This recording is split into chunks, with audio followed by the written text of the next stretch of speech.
Hello everyone, কেমন আছেন সবাই? তো আশা করি সবাই ভালো আছেন। আজকে আরো একটা বড় ভাই কমেন্ট করছে যে ভাইয়া অরিজিনাল কোম্পানির ক্যাটকিং বক্স এত বেস্ট কোয়ালিটি দেয় এবং কি আমরা বাংলাদেশ থেকে ফিটিং করলে তো এরকম পাই না, এবং কি স্পিকার দিয়ে বাংলাদেশ থেকে যদি আমরা হাতে ফিটিং করে যদি ক্যাটকিং বক্স তৈরি করি তাহলে সেম টু সেম অরিজিনালের মতো আমরা সাউন্ড কোয়ালিটি পাবো। আর তার সাথে সাথে এইটাও কমেন্টে বলছে যে আসলে যে একটা ক্রসওভার সেটা ফুল রেঞ্জের যে বক্স সেখানে কোনভাবে ব্যবহার করলে কোন স্পিকারের মধ্যে কোনটা দিলে বেস্ট হবে একটু আমাকে জানাই দিন। তো আসলেও আজকে ভিডিওটা খুব ইম্পর্টেন্ট। এই যে বক্সগুলা ক্যাটকিং মডেল বক্স, এগুলো অরিজিনাল যদি কেউ নাও কিনতে পারে, আমার মনে হয় বাংলাদেশ থেকে অনেকে হাতে ফিটিং করে ফেলাইছে, বাট তারা অরিজিনাল এই বক্সটার স্বাদটা নিতে পারতেছে না। কারণ কি জানেন? কারণ ঠিকঠাক মতো হয়তো ফিটিং হয় নাই। সবই আমি বলবো না যে ফিটিং হয় নাই, বেশিরভাগই মনে হয় ফিটিং হয় নাই, কারণ এটার কোয়ালিটি আছে এবং কি এটার ভিতরে যেগুলো আপনার ক্রসওভারগুলো ব্যবহার করা হয় বাংলাদেশে থেকে থাকা, তো সেই ক্রসওভারগুলো যদি কেউ এক্সট্রাভাবে ভালোভাবে যদি মিলিয়ে তারপরে যদি ফিটিং করে দেয় তারপরে মানে সেই ক্ষেত্রে ভালো বেস্ট কোয়ালিটি পাওয়া সম্ভব, তাছাড়া হবে না। তো চলেন আমরা এক কথায় কিছু জিনিসপাতি জেনে নেই, এবং কি যদি ভিডিওটা ভালো লাগে তাহলে অবশ্যই কিন্তু একটা লাইক করেন, ঠিক আছে? আচ্ছা, কোম্পানির ক্যাটকিং মডেল আগে বক্স নিয়ে আমরা কথা বলবো, তারপরে বাংলাদেশেরগুলা এবং কি সেখানে কি ব্যবহার করলে ভালো সাউন্ড কোয়ালিটি পাবে সেটা নিয়ে। তো এই যে কোম্পানির যে বক্সগুলো মূলত হয়ে থাকে সেগুলো কিন্তু আমাদের বাংলাদেশে যে ক্রসওভারগুলো পাওয়া যায় এরকম অল ব্র্যান্ডের ক্রসওভার দিয়ে কিন্তু এই বক্সগুলো কিন্তু ফিটিং হয় না। একটা কোম্পানি কোন বক্স সে তৈরি করতেছে সেই বক্সে কেমন সাউন্ড কোয়ালিটি দেওয়া সম্ভব সেই অনুযায়ী ক্রসওভার তৈরি করে। অবশ্যই বুঝতে পারছেন এই যে ক্যাটকিং মডেলের বক্সটা এটা তো আপনার ফুল রেঞ্জের বক্স না, ঠিক আছে? মানে যেটা দিয়ে আপনি ভোকালের লাইভ প্রোগ্রাম কিচ্ছু করতে পারবেন না, যার শুধু ডিজে। তো ডিজের জন্য এই বক্সটা যেন পারফেক্টভাবে ব্যবহার করা যায় সেইটা অনুযায়ী কোম্পানি মনে করেন যে এই বক্সটাতে ক্রসওভার ব্যবহার করছে। মেন কারণ যদি আমি খুলে বলি, নিচে যে একটি স্পিকার দেখতে পারতেছেন যেটা সামনে আমাদের মুখ করা, তো সেই স্পিকারটাতে ব্যবহার করেছে মূলত মিড, ঠিক আছে? তো ফুল রেঞ্জের সাধারণত বক্সে মিড কিন্তু থাকে মাঝখানের পার্টে, বাট এই বক্সটাতে কিন্তু মিড ব্যবহার করেছে নিচের পার্টে, আর মাঝখানে যে স্পিকারটা দেওয়া হয়েছে সেটা ব্যবহার করেছে টোটালি ব্যাসের জন্য। এখন আমি আপনাদেরকে মেন কথা বলি, এই বক্সটাতে যে ক্রসওভার ব্যবহার করা হয়েছে সেই ক্রসওভারটা হচ্ছে 3 ওয়ে ক্রসওভার।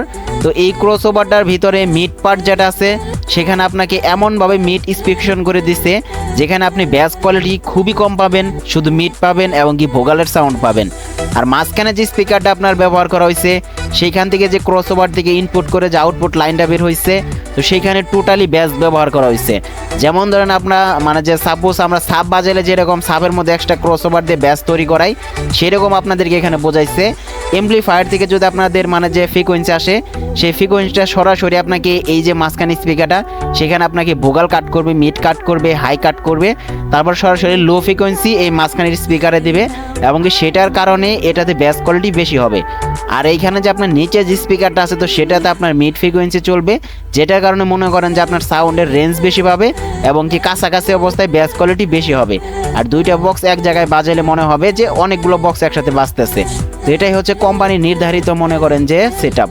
বাট এখন আমরা বাংলাদেশ থেকে আসলে এরকম সেটআপ কীভাবে তৈরি করব, কীভাবে বুঝবো যে আসলে কোনটাতে লো ফ্রিকোয়েন্সি বেশি কোনটাতে মিড ফ্রিকোয়েন্সি বেশি, তো এটা এখন আমরা বিস্তারিত আলোচনা করব। প্রথমে আমি বাংলাদেশে আসলে ক্যাটকিং মডেল ফিটিংয়ের কিছু আসলে নিয়মাবলী বলি, তারপরে আপনাদেরকে মানে অনেক কিছু বোঝাই। তো আসলে ক্যাটকিং মডেলের বক্সগুলো কিন্তু সকল স্পিকার দিয়ে কিন্তু পারফরমেন্স ভালো পাওয়া যায় না, এটা আপনাদের প্রথমে মনে রাখতে হবে।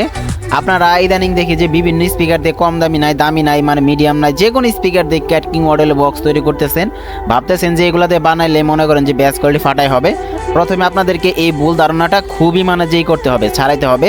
আপনাদের এই ক্যাটকিং মডেলের বক্স তৈরি করতে হলে আমি আপনাদেরকে একটা কথা বলি, আপনারা হয়তো জানেন কিনা, টার্বো বক্স দেখছেন হয়তো অনেকেই এবং অনেকের কাছে আছে। এই টার্বো বক্সের ভিতরে কিন্তু স্পিকারে কিন্তু দুই মডেল, আপনার উল্টা সিধা যেটা মানে যে আছে সেটা কিন্তু লাল ফ্রেমের, আমরা কিন্তু সকলে কিন্তু জানি।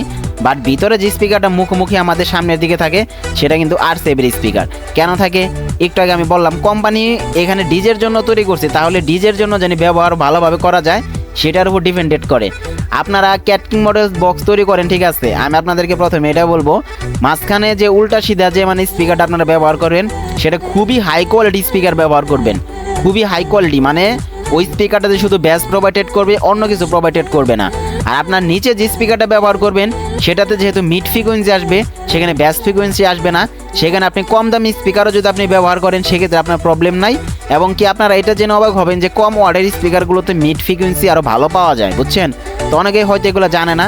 আপনারা যদি স্পিকার ম্যাচিং করে দুইটা দুই অনুযায়ী যদি কিনে যদি ক্যাটকিং মডেলের বক্স যদি তৈরি করতে পারেন, মারাত্মক লেভেলের সাউন্ড কোয়ালিটি পাবেন বাংলাদেশ থেকেও। তো এখন আসলে ক্রসওভারের ব্যাপারটা, আপনারা কিভাবে এই ক্যাটকিং মডেলের বক্সগুলোতে ক্রসওভার ব্যবহার করবেন।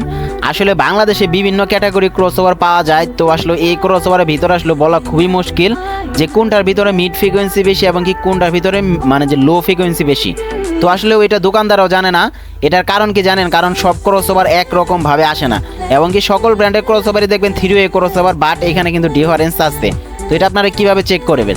প্রথমে আপনারা একটি স্পিকার নেবেন। স্পিকার নেওয়ার পরে সেই স্পিকার যে ক্রসওভারটা আপনারা কিনবেন সেটার সাথে সিঙ্গেল কানেকশন করবেন।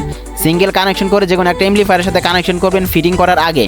ফিটিং করার আগে কানেকশন করার পরে আপনারা সেখানে একটা বাংলা গান দিবেন। ওকে, সেখানে একটা বাংলা গান দেওয়ার পরে আপনারা প্রথমে স্পিকার 1-এ লাগাবেন।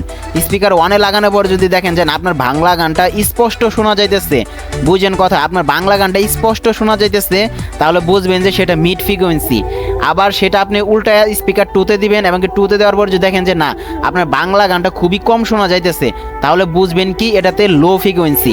তারপর আপনি একটা ডিজে গান ব্যবহার করবেন যেখানে শুধু ব্যাস কোয়ালিটি প্রোভাইডেড করবে। তো সেটা আপনি স্পিকার 2-তে ব্যবহার করে স্পিকারটার লাইন চেক দিবেন। সেখানে যদি ব্যাস কোয়ালিটি খুবই মারাত্মক হয় সেখানে বুঝবেন যে সেটা লো ফ্রিকোয়েন্সি। এবং কি সেটা আপনি ঘুরায় আবার যদি স্পিকার 1-এ যদি ফিটিং করেন সেখানে যদি দেখা যায় যে লো ফ্রিকোয়েন্সি খুবই কম, সেখানে বুঝবেন ওইটা মিড ফ্রিকোয়েন্সি। এখন আপনারা ফিটিংয়ের ক্ষেত্রে কি করবেন? যেটাতে আপনারা মিড পাইলেন সেটা আপনারা দিবেন নিচের স্পিকারে এবং যেটাতে লো পাইলেন সেটা দিবেন মাঝখানের স্পিকারে। আর এইভাবে যদি দুইটা বক্স ফিটিং করতে পারেন আপনারা যে কোনো স্পিকার দিয়ে বাংলাদেশ থেকে মারাত্মক লেভেলের সাউন্ড পাবেন। তো আসলেও কথাগুলো এবং কি ভিডিওগুলো জাস্ট শুধু আপনাদের জন্যই করি। যদি সাপোর্ট করেন আসলে ভবিষ্যতে আসলে অনেক কিছু আপনাদেরকে আরও দেওয়া সম্ভব। তো ভিডিওটা বেশি লম্বা করবো না, দীর্ঘস্থায়ী করবো না, এই পর্যন্তই। তো সবাই সবার খেয়াল রাখবেন। যদি কারো কোনো সমস্যা থাকে সাউন্ড সিস্টেম নিয়ে কমেন্টে জানাতে পারেন। প্রতিনিয়ত কমেন্টে রিপ্লাই ভিডিওগুলো করা হয়। তো সবাই সবার মানে যে খেয়াল রাখবেন। Take care, bye by.